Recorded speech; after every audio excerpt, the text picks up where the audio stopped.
अस्सलामु अलैकुम वरहमतुल्लाहि वबरकातुहू। रब्बि इश्रह ली सदरी वयस्सिर ली अमरी वहलुल उक़दतम मिन लिसानी यफ़क़हू क़ौली। अल्हम्दुलिल्लाहि रब्बिल आलमीन। पारा नंबर 5 सूरत अन-निसा आयत नंबर 143। अऊज़ु बिल्लाहि मिनश शैतानिर रजीम। बिस्मिल्लाहिर रहमानिर रहीम। मुज़ब्ज़बीन बैन ज़ालिका ला इलाहा हाउलाइ वला इलाहा हाउला वमन युज़्लिल्लाहु फलन तजिद लहू सबीला। वो दरमियान ही में डावाडोल है, ना इनकी तरफ है ना उनकी तरफ है, और जिसे अल्लाह रब्बुल इज़्ज़त गुमराह कर दे तो आप इसके लिए हरगिज़ कोई रास्ता नहीं पाएंगे। अल्लाह रब्बुल इज़्ज़त ने मुनाफिकों की हालत बयान की है कि वो ईमान और कुफ्र के दरमियान लटके हुए हैं। मुनाफिक ना मुसलमानों के साथ है ना काफिरों के साथ है। हज़रत अबू हुरैरा रज़ियल्लाहु तआला अन्हु ने बयान किया कि नबी सल्लल्लाहु अलैहि वसल्लम ने फरमाया, तुम क़यामत के दिन अल्लाह रब्बुल इज़्ज़त के यहाँ इस शख्स को सबसे बदतर पाओगे जो कुछ लोगों के सामने एक रुख से आता है और दूसरों के सामने दूसरे रुख से जाता है। सही बुखारी की रवायत है 6058 नंबर पर। इसी तरह अल्लाह रब्बुल इज़्ज़त सूरत अल-अराफ आयत नंबर 186 में फरमाते हैं, मय्युज़्लिल्लाहु फला हादिय लहू व यज़रुहुम फी तुग़यानिहिम यअमहून। जिसको अल्लाह रब्बुल इज़्ज़त गुमराह कर दे तो उसको रास्ता दिखाने वाला कोई नहीं और इन्हें वो सरकशी में छोड़ देता है कि वो भटकते फिरें। इसी तरह हम देखते हैं नबी सल्लल्लाहु अलैहि वसल्लम ने फरमाया, मुनाफिक की मिसाल इस बकरी की सी है जो दो रेवड़ों के दरमियान मारी मारी फिरती है, कभी इस रेवड़ की तरफ और कभी उस रेवड़ की तरफ, और नहीं जानती कि इन दोनों में से किसके पीछे लगे।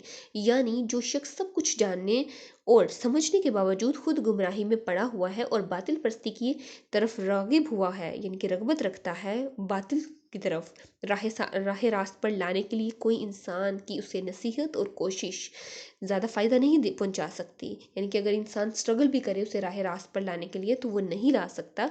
अल्लाह रब्बुल इज़्ज़त की तरफ से उसे ये दी हुई सज़ा है और सज़ा के तौर पे उसे गुमराही और बातिल परस्ती में पुख्ता से पुख्ता तर अल्लाह रब्बुल इज़्ज़त करते जाते हैं, उसे हदायत नहीं देते क्योंकि वो कोशिश ही नहीं करता हदायत लेने की। आयत नंबर 144, या अय्युहल्लज़ीना आमनू ला तत्तखिज़ुल काफ़िरीन औलिया मिन दूनिल मुमिनीन अतुरीदून अन तजअलू लिल्लाहि अलैकुम सुल्तानम मुबीना। ए लोगो जो ईमान लाए हो, मोमिनों को छोड़कर काफिरों को दोस्त ना बनाओ। क्या तुम चाहते हो कि अपने खिलाफ अल्लाह रब्बुल इज़्ज़त के लिए एक वाज़ेह हुज्जत बना लो? कफ़ार से दोस्ती करने को बड़ा जुर्म करार दिया है। यहाँ पर अल्लाह रब्बुल इज़्ज़त ने वाज़ेह किया कि अगर मोमिन काफिरों से हमदर्दी या खैर ख्वाही करे या दोस्ती करे या उन्हें दोस्त बना ले तो अल्लाह रब्बुल इज़्ज़त को अपने खिलाफ एक वाज़ेह हुज्जत दे देंगे और अजाब के मुस्तहिक वो लोग बनेंगे। यहाँ पर कुरान करीम में काफिरों को दोस्त बनाने के लिए जगह जगह मुमानत की है कि काफिरों को दोस्त नहीं बनाना। सूरत अल इमरान में अगर देखें, सूरत अल माइदा में, सूरत मुजादिला, सूरत मुमताहिना में, तो आपको यहाँ पर जगह जगह मिलेगा कि अल्लाह रब्बुल इज़्ज़त ने काफिरों से दोस्ती करने को मना किया है। यानी इसके हुक्म के खिलाफ वर्जी करके अजाब इलाही के लिए ऐसी वाज़ेह और खुली दलील अपने ऊपर कायम करना चाहते हो कि अल्लाह रब्बुल इज़्ज़त इसके बाद कि अल्लाह रब्बुल इज़्ज़त के अजाब के मुस्तहिक होने में कुछ शक व बना नहीं, कि वो कंफर्म है, कंफर्मेशन है उस शख्स के लिए कि वो अल्लाह रब्बुल इज़्ज़त के अजाब का मुस्तहिक हो जाएगा। आयत नंबर 145, इन्नल मुनाफिकीन फिद्दर्किल अस्फली मिनन नार वलन तजिद लहुम नसीरा। यकीनन मुनाफिक दोज़ख के सबसे निचले दर्जे में होंगे और आप इनका हरगिज़ कोई मददगार ना पाओगे। तज़ब्ज़ब वाला ईमान अल्लाह रब्बुल इज़्ज़त के यहाँ काबिल कबूल नहीं है। इसके मुकाबले में अल्लाह रब्बुल इज़्ज़त फरमाते हैं कि दोज़ख का सबसे जो निचला दर्जा है वो काफिरों के लिए अल्लाह रब्बुल इज़्ज़त ने तैयार कर रखा है। अद्दरकिल अस्फली से मुराद जहन्नम का सबसे निचला दर्जा है।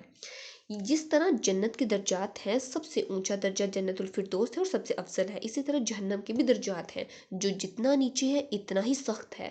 منافقین جہنم کے سب سے نچلے درجے میں ہوں گے، کیونکہ نفاق صریح کفر سے بھی بڑھ کر خطرناک ہے۔ دیکھیں، ایک ہوتا ہے کافر اور ایک ہوتا ہے مسلمان، واضح پتہ ہے کہ یہ اسلام کو نہیں مانتا، یہ ہمیں نقصان پہنچائے گا ہی پہنچائے گا، لیکن منافق سب سے زیادہ اس لیے اسے خطرناک کہا گیا کہ وہ سامنے کچھ اور کہتا ہے اور پیٹھ پیچھے وار کرتا ہے کہ پتہ بھی نہیں چلتا اور وہ نقصان مسلسل پہنچاتا رہتا ہے۔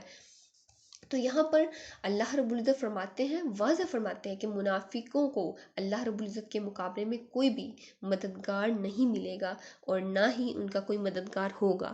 اللہ رب العزت سے دعا ہے کہ اللہ رب العزت ہمیں دین کی سچی سمجھ نصیب فرمائے، اس پہ خود بھی عمل کرنے، دین کا پیغام لوگوں تک پہنچانے کی توفیق عطا فرمائے۔ آمین وآخر الدعوانا ان الحمد للہ رب العالمین۔ سبحانک اللہم وبحمدک، نشہد ان لا الہ الا انت، نستغفرک ونتوب الیک۔ السلام علیکم ورحمۃ اللہ وبرکاتہ۔